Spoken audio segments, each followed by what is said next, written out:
Accountability, setting expectation, and managing the new generation. These are the main topics I discuss on today's episode of the Manufacturing Leaders Podcast. My name is Mark Bracknell. I'm the Managing Director of Theo James Recruitment. And today's episode, we had Julia Wood, an inspirational leader in the manufacturing industry. Having very recently left the Starter Group after a successful sale, she's now helping other businesses as a mentor, coach, and non-exec. We talked about so many topics that will help you start to become a better leader today. And it was getting back to basics, essentially, of what this podcast very much started out about, which is adding value back in the manufacturing industry, but essentially helping people become better leaders and improving the industry. So please sit back, watch, listen, whatever your preferred medium. And please do me a favor and just click that like and subscribe button to help keep growing the show. Thank you very much. I hope you enjoy the episode. Excellent. A massive warm welcome today to Julia Wood. Can't wait to go through your long, successful journey. Obviously, now you're a non-exec director, coach, mentor. So a real great chance to lift the bonnet and talk about your past, but also what's ahead. So first question, the same question I ask everyone. What does it mean to you to be a leader? I think the most important part of being a leader to me is about communication. It's about being transparent and about being open and being really authentic in what you're doing to win the hearts and minds of your employees.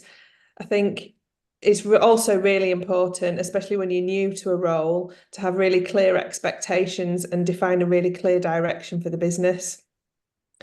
And I guess ultimately, I think other than that, it's about being fair and acting with integrity, because there's a lot of difficult situations that you find yourself in a GM role, and that's where that comes into play, really. Yeah, nice. And I'll go back to start at some point, but I'd like to pick on one thing you said there.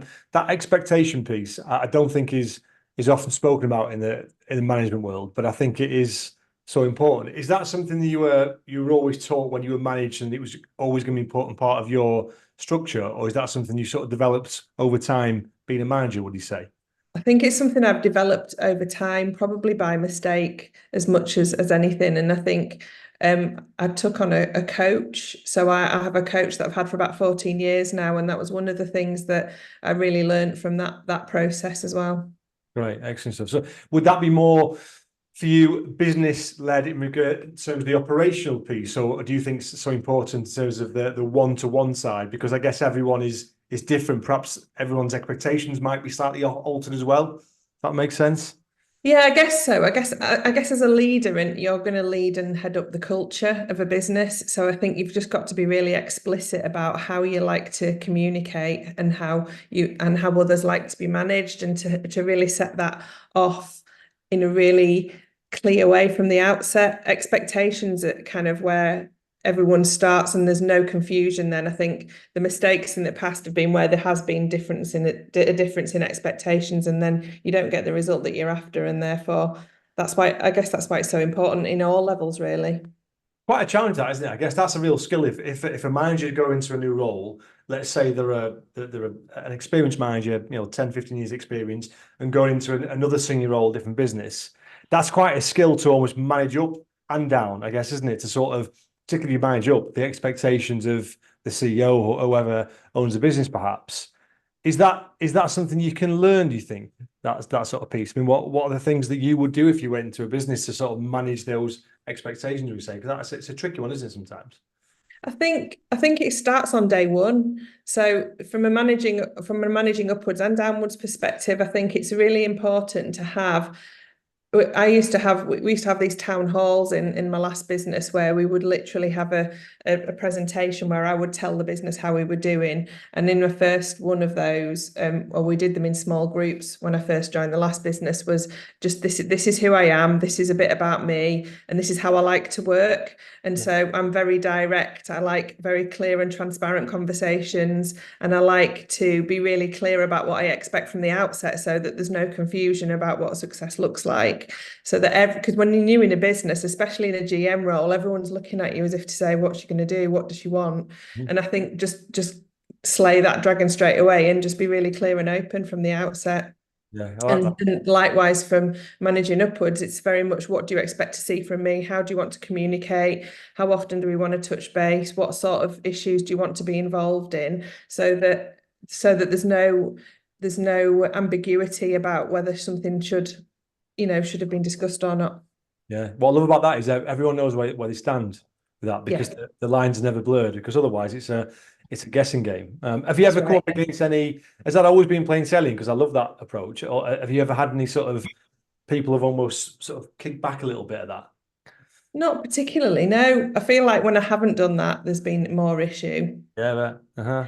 Yeah. And I think that's where a lot of leaders go wrong some of the time. If you're not explicit enough in what you want and what you need from that person, then Yeah. that's where it goes a croppers, I think. Quite brave, isn't it? Because I guess that, that's it's brave, but also it's been sure of your own ability, because someone to say this is how I work and this is how the best I'll get the best out of you if X, Y, and Z. That takes, I imagine, some time for a leader to almost be sure of themselves in that regard. So I guess that isn't I on a guess so. yeah, Yeah, interesting one there. I like that. I love that approach.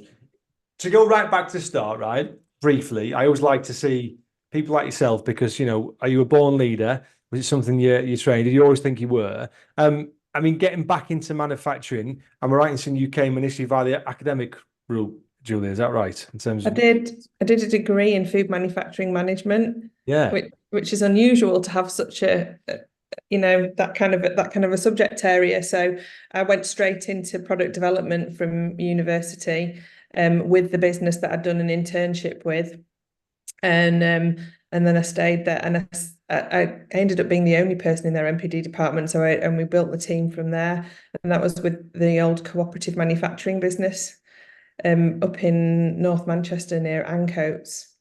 And nice. then took it from there really, but directly with a very vocational degree behind me, so I was very lucky. Obvious question. And how come that degree? What was that something you'd always wanted to go into, or any obvious inspirations there that led you there? It was actually completely by accident. I didn't get the grades I wanted to do the subject I wanted at uni, Okay. which was dietetics. And so there was a course nearby. There's two food courses nearby, that I went and did those instead. Yeah. And actually really loved it. And it was a very vocational degree, as I say, so it was very practical. Really enjoyed all of the elements of it. So it looked at the food industry as a whole, all the different functions, and it was a really useful grounding for me, and made it very easy to step into industry. And when did the leadership piece start to really say? Was it an obvious progression for you? Was it something you always wanted ultimately to be? I think I think it was just something I imagined would happen. I think when I went into my second role, it was a family-run business, and we were dealing with a big supermarket, and the supermarket said, and the owner was the account manager, and the account manager was very challenged by this supermarket asking them for money a lot of the time, and eventually they had a level with me conversation, and they said, you need to have an account manager, and the owner had said, well, I can't really afford one, so they went, well, Julia can do it. And at the time I was their product development contact, so I cut my teeth on one of the top four with no experience whatsoever. And what came with that then was the development into having a sales, marketing, and MPD piece, and that was in the 90s, when things like Kantar data, it wasn't Kantar in those days, but having category insight as part of your offer was something they were very hot on. So I learned a lot in that first role, and it kind of ultimately made me lead teams cross-functionally as well. So it was brilliant experience at a very young age. I was only about 26, I think, when that happened. And from there to MD, general manager, leading teams and leading companies. That's a massive step, and I imagine took a lot of sacrifice, I guess, for you to get there. I'm presuming. I think so. In my younger days, I didn't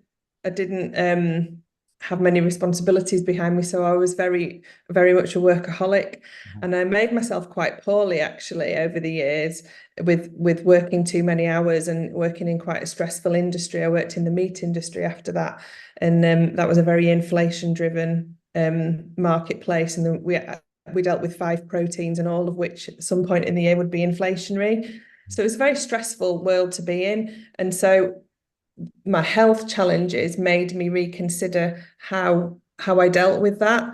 I was really perfectionist as well. So that really made me quite a challenging leader in the early days, where I would expect perfection, or I would strive for perfection with my team. And actually, I really needed to think about the 80-20 of it. So this deck that I'm selling, I'm pitching a piece of business to a customer. What's actually do I need to change to get the same result? And health challenges made me manage that very differently. And now you've come out of that. Can you see the signs now where you're, because I can resonate with that in terms of sometimes you manage by stress because you manage by necessity versus almost managing in a bit of a flow state. Can you now notice the difference in terms of the way you show up? And do you do anything different, you think, to acknowledge that, would you say? Hugely, yes. I think that whole period of my life, which was probably about 10 years, just 10, 11 years ago now, massively changed how I operate within the workplace. So A, for myself, and B, for my team. Because feeling pressure like that from your leader is one thing, but being that leader and applying that pressure is another. And so I did a lot of work on myself and self-care to manage my stress levels, to manage my work-life balance, to manage my exercise, my sleep, all of the all the big 5 levers that you need to make sure that you're actually in a good place to turn up to work. And don't pretend you're in a good place to turn up to work, because that emotion leaks out of you at some point, and that stress will leak, and you have to make sure that you're there on your best form for your team as much as you are for yourself. Yeah, and I've been there myself, and I've been through that same journey, and it's amazing because most people like you and I have to then react to have been in that state. But actually, I think what I'm seeing now, I'm seeing a bit of a shift of perhaps younger leaders who are being more preventative because they're taking the advice of people, and they're looking after themselves and they take care of themselves before they get to that state, because it is tough, isn't it? And it definitely impacts, I would say, because I think previously the obvious reaction is I must work on myself as a leader. I must work harder. I must work more hours and be more successful. I remember thinking, if I can just be more successful or make more or whatever that is, then I feel less stress. When it's the opposite way around, you work on the yourself, and then the rest will hopefully take care of itself. But it's hard when you're in there, isn't it? It is, and it's about being effective. I think I do a lot of this with teams now. In my last role, I brought a lot of new ideas, and we were in a new direction to the business, and they were like, we can't possibly do all of this. There's too much to do. And I said, well, we're going to have to stop doing some stuff. And how do we, and actually, how are we going to do that? So what do you do in your day that doesn't add value and achieve your objectives? And if there is a significant list of stuff there that we need to deal with, let's have a chat about it, and let's reshape the role. Because you can't work the more hours you work, the less effective you become. So you just have to work very, very much smarter than that, and make sure that you're spending the time that you are at work effectively working on what delivers the value, and you're shedding the stuff that doesn't. Would you say that is a sort of a documented process then, not a sort of methodical thing? You actually write down what's working, what's not working, and working too. Any sort of advice you give someone who perhaps is just overworked and just needs to do less or more effectively? You can do like a workspace pizza. That's a classic coaching tool where you can and draw a circle and work out what you spend your time on at work, and measure it for a few days and figure out actually where am I spending my time and what's actually delivering the benefit, and look at it in a really holistic way, because you spend too much time in the detail that you don't often look and examine what you actually do day to day. And I think that then helps. And most people that have ever been overworked and overstressed have usually got a time management or a workload management system that isn't working for them. So the classic example of I've just got one list and I just kind of tick stuff off the top, and I add stuff to the bottom. It becomes overwhelming. It becomes unmanageable. Yeah. And it's about finding ways in which to segment that into manageable chunks for themselves as well. Those are the two big ones, I think, for me. I like that. It's just, if not, it's just a conveyor belt of tasks, isn't it? Going around and you can't leave Yeah. it off, and then yeah, it's a nightmare. What would you love about being a leader? What do you say? Now you've had the experience you've had, what do you love about it? I love seeing people grow. That's what gets me out of bed in the morning. I think watching somebody who is in a certain place on their journey grow into the place that they want to be and do it confidently and start operating in that way unconsciously. That's really what lights my fire, really.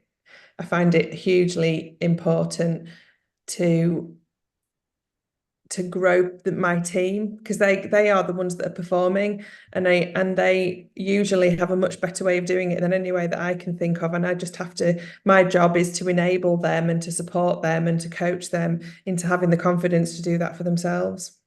Love that. And if you had a production operative, and they ultimately they want to be a senior leader, so someone Mhm. perhaps right at the start of the journey, and they really want to be, what advice would you give them, you think, to ultimately start that journey to be a leader? Okay. I think there are three, for me, there are 3 points to that. The first one is, how well am I performing against my objectives or my job description or whatever benchmark that you're going to have, which shows you whether or not you're doing a really good job when you come to work? And how am I delivering against that? And what am I doing to make sure that I can maximize and over deliver against those objectives? And the second part is, what skills don't I have? So look at the next, your line manager or the level that you're aspiring to be at, and look at the skills that they have that you don't have, and do like a gap analysis or something along those lines that says, well, I want to be able to manage people and lead them and inspire them and manage their performance and do all of that HR stuff that you sometimes have to do, or whatever those things are that you don't have the skills to do. Write a list of what those are. And thirdly, what do you need in terms of support, help, knowledge, skills, experience, resource to get you there? And then write a plan of how you're going to deliver that, and engage with your line manager in your business that that's what you want to do, and they'll engage with you on that plan and supply you with the resource and that support to get you there.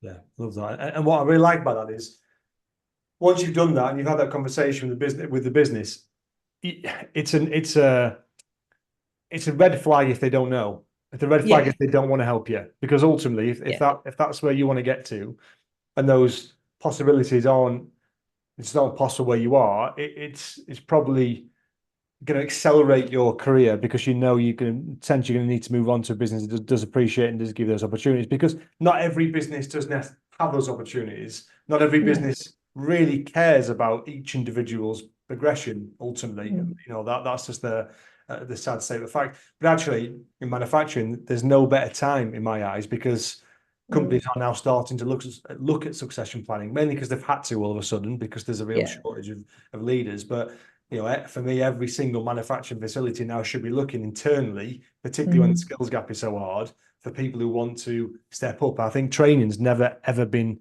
more important than it is now. It's a huge piece, isn't it? mm. Absolutely.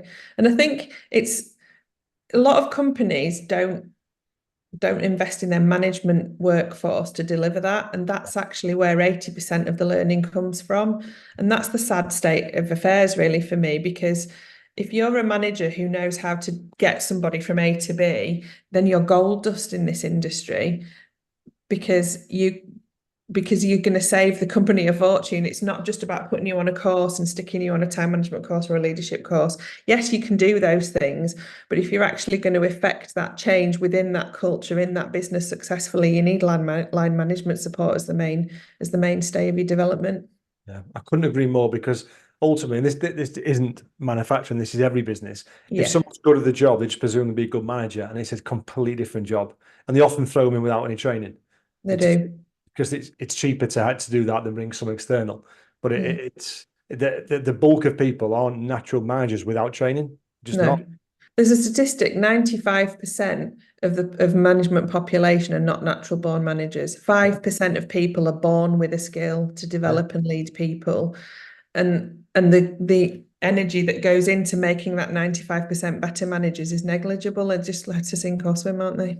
Yeah, 100%. And the fact is, you've got people who want to be trained, and it ultimately Yeah. will save the business money with your retention, recruitment, Mhm. everything. Particularly now, as manufacturing is is really starting to change, when people are going to need upskilling more than ever as the Yeah. technology piece changes. People aren't getting replaced in minds, they're just the skills are changing. So it's massive. You've obviously worked for some brilliant businesses and people will look at your CV and LinkedIn and think, wow, because you work in some real senior roles and through a lot of sort of transformational change, I would say. Apologies for interrupting this podcast for a very quick 30-second pitch of my business. Theo James are a specialist manufacturing and engineering recruitment search firm based in Seaham in the Northeast. If you're looking for any staff or a new opportunity yourself, from a semi-skilled level right the way up to C-suite executive, then please get in touch. We have a specialist consultant in each discipline ready to help. I'm extremely proud of what we've built over the years, and I'd love to extend that service out to you. Thank you. Enjoy the podcast. What are the obvious things when you go into a business that you look for, almost a low-hanging fruit, where things you can start to impact straight away, would you say? Well, the first one, you'd always look at the finances. It depends what the brief is as well, but you would always go straight to the finances and almost triage the business based on the financial performance. How's the overhead looking as a percentage of sales? Where's the sale? How are the sales lines being delivered? Which customers, which products, where the margin is, the cost centers around those SKUs and where your money's coming from and where you're leaking money, really. And that's always a really important first step within any business, so that you can deliver a growth mindset in terms of the growth opportunities and get them moving, and also look at where you can trim your costs and your overheads to make sure that you're really fit for business and you're really competitive in your industry. I think the other part is the culture, is to get under the skin of the culture as soon as possible. Whenever I do that, I always like to spend some time with every single person in the business, and I usually do it in groups when you've got a bigger workforce. So maybe 6 to 8 people. What's it like to work here? What are the problems? Where do you see the opportunities? What aren't we listening to? What could we be doing better as a business? And take that opportunity within the first 3 months to really tackle any cultural challenges that are happening in the business and demonstrate and prove your worth to the workforce and gain their trust. And then use that as a platform to then engage with them on an ongoing basis, maybe through an employee forum, that kind of thing, to make sure that they're on board with your direction and where you want to go with this business and where they think you need to go, and ensure that you've got a communication avenue in the form of that, and maybe quarterly meetings with the whole workforce where they can ask questions and challenge you and talk about our performance and where we're going. What will you say are the common comments you get typically if you get a group of people in terms of, this is what the company isn't doing or this is what the company should be doing typically? Are the common themes there? You always get some really cracking feedback. Yeah. I always find that the most constructive feedback is what we could do better operationally. Okay. So in terms of shelf life, in terms of stock rotation, there's always been some really cracking suggestions that come through there. You always get some remuneration discussions. It's just the reality of working with national living wage level employees, and you always get a lot of challenge around conditions and workplace environmental challenges. I've worked in cold, wet factories for a very long time, and it's a very difficult environment to manage. So things like PPE and how you can improve facilities to ensure that those people are having the most comfortable shift possible. Those are the main ones, to be honest. Yeah. It's listening, isn't it? Was that what you're doing there? Yeah. You listen to them? Because I imagine you find a lot of these people, they've never been asked that question for a long time. We're just quite appreciative that they've got someone who's taking them seriously. Yeah, absolutely. And I think it depends on the culture that you inherit as well as to those issues and what they're going to come back with and how easy they will be to any changes that you want to make, how open they'll be. And I guess that everything you're talking about there is right, links in perfectly with what you talked about at the start, is that expectation piece, because you're giving them a platform. But I imagine then you're laying down the expectations that this is what I'm going to do. I can't wave a magic wand and say, here's some more money, here's some more PPE. But I guess that expectation is, I've listened to you, and these are the timescales we're we're going to Mm. keep communicating, and that they know where they are from there. You know, Yeah, well, it's important to go back and say, this is something I'm going to fix now. yeah, This is something I'm going to deal with next year or the year after. And this is something I'm not going to fix for the following reasons. But I'll be really transparent about what those reasons are so that everybody understands the decision. yeah, love that, and it links in quite nicely with almost the accountability piece because you're holding yourself accountable to that. You know, you're Mhm. saying what you're saying and do something. I think it's easier I think it's easier to say something you're going to do than hold other people accountable. I think that's a real high level management piece. Mm. How have you found that journey, would you say? How do you find that in terms of the accountability piece, and how important has that been in terms of your toolbox of management?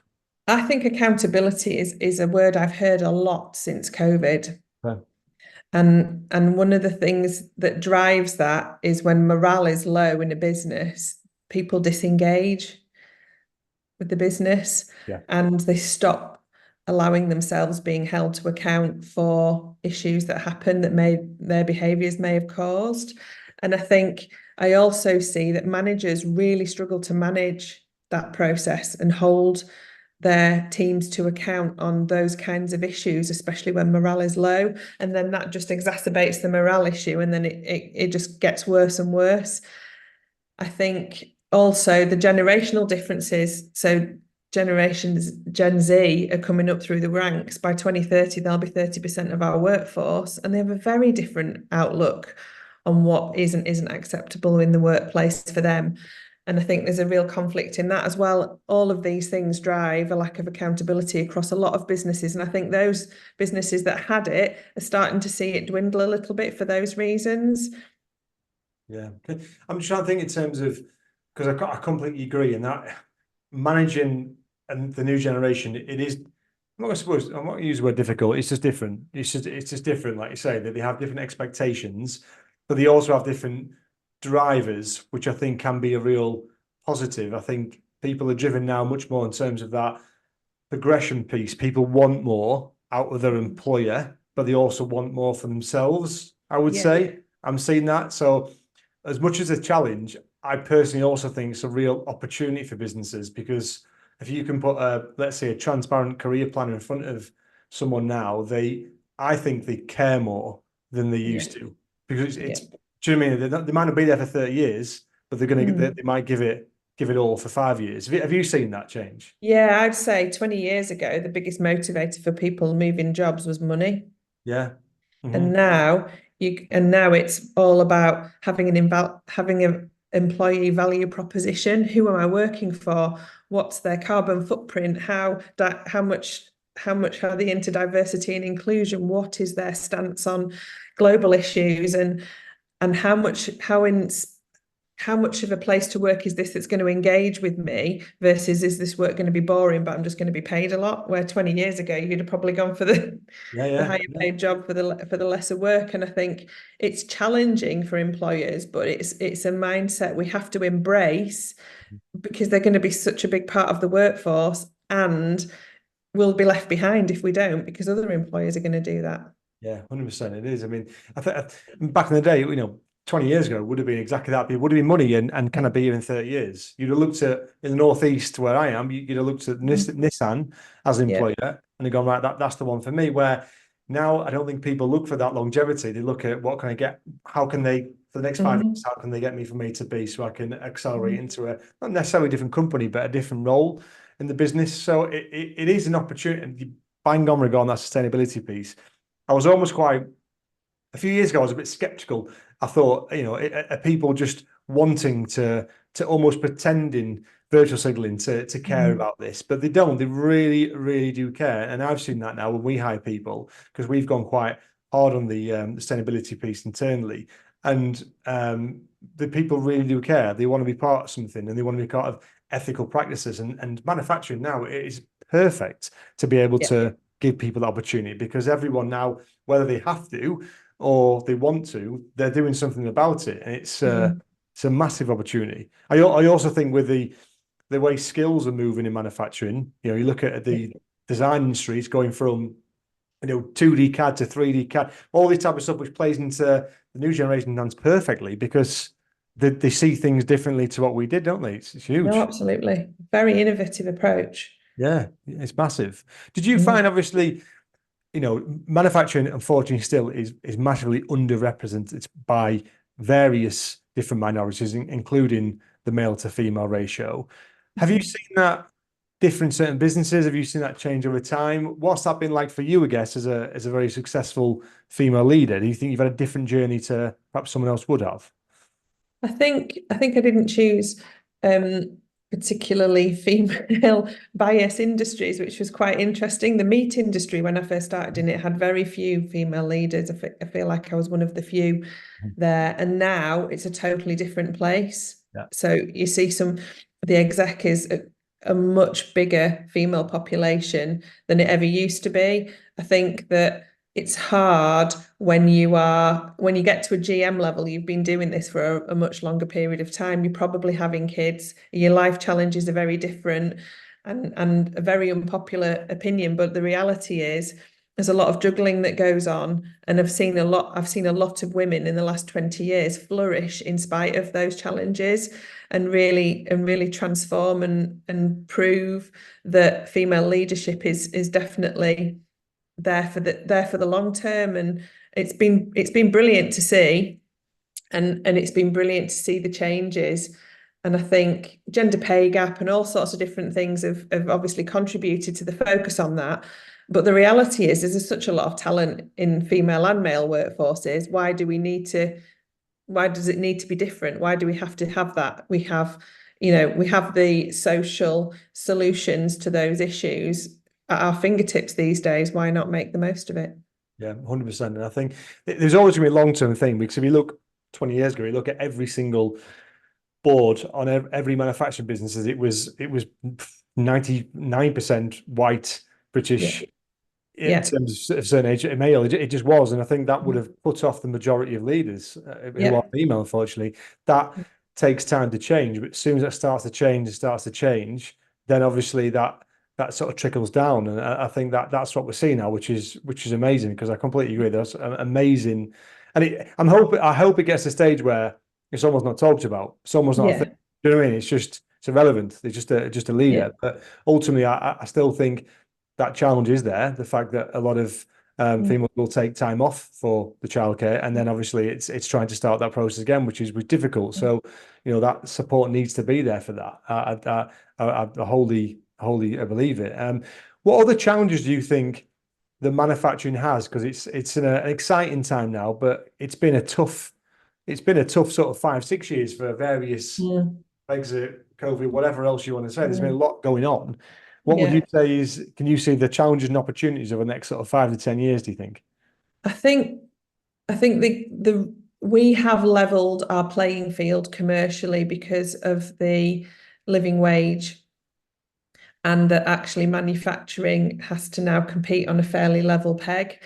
I think the manufacturing standards in the UK are far supreme to across Europe. If I'm buying a piece of machinery from Italy, I'm having to retrofit a lot of safety retros into that piece of kit. Whereas if it was made in the UK, that would all be covered because HSE are a leading standard there. And I think that becomes an opportunity, but managing those inflationary costs commercially through the supply chain and to the retail end mean that we were the cheapest place to buy food in Europe for a very long time, and now we're getting to a point where we're a bit closer to it, and that's a big challenge, especially when we're a net exporter. And I think the other one big for me has been around Brexit. A lot of people don't realise this, but within the food supply chain, Brexit brought some crippling challenges to the UK. So within food, if you want to make a delivery to Ireland of sandwiches, for instance, you need a certificate for every protein on there. That's £200 per certificate, which delivers about £200 million of cost a year Mhm. into the supply chain that's being passed on to the consumer that the government have imposed, and it's not necessary. The complexity of that bureaucracy is unnecessary, and it's enforcing inflation in an already inflationary market. And I think that's a huge challenge for the food industry to deal with. I think it's one of the biggest ones, to be honest. It's such a big number.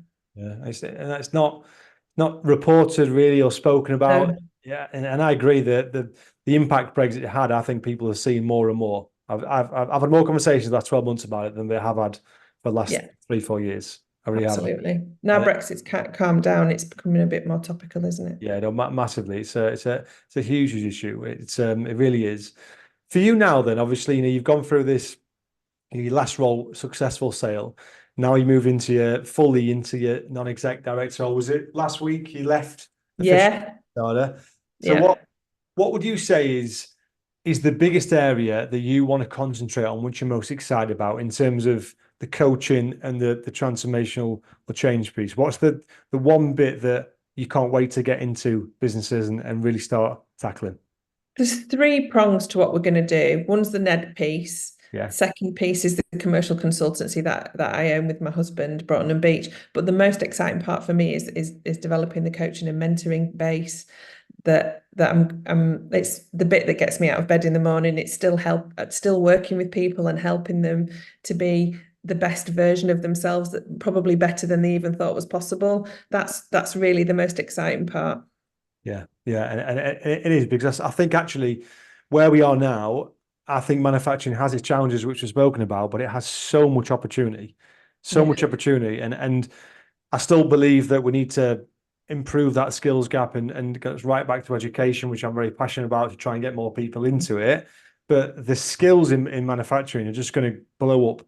The opportunities and the types of the salaries you can earn, the type of technology you work with, it's massive, isn't it? It's absolutely huge. It is. Especially within automation, that's the big one for me. Huge. Yeah, massive. Removing unskilled work. But at the moment, at the lowest level of automation, the payback's not always there. And I feel like if we can develop it to a place where it is more accessible to more manufacturers, there's a huge commercial benefit, but there's also a real business continuity benefit, and we become a very engineering-led country at that point from a manufacturing point of view. Yeah, massively. Look, thank you so much for this. There's loads of tips and takeaways there, which I think people are gonna add loads of value. And I think particularly for me, what I take away is that accountability piece, but also what hit home for me is just sometimes you've got to tell people where they stand and ultimately set those expectations. Because I think if you do that from day one, like you say, do that from the start and have the bravery to do that, then you'll get the respect, but also, people will ultimately want to be led by you. And I think that's a big part of it, and that responsibility. So thank you so much. I've got no doubt you're going to help a variety of new businesses that are going to reap the rewards of all the experience you've got. Obviously, all that will be on your LinkedIn as well. Best way to contact you, Julia, would it be via LinkedIn or elsewhere? Yeah, that'd be great. Thank you. Fantastic. Well, thank you very much for this. Really appreciate it. No worries. Thank you very much. Thank you so much for listening to this episode of the Manufacturing Leaders Podcast. It absolutely means the world to me. Please let me know if you need any assistance.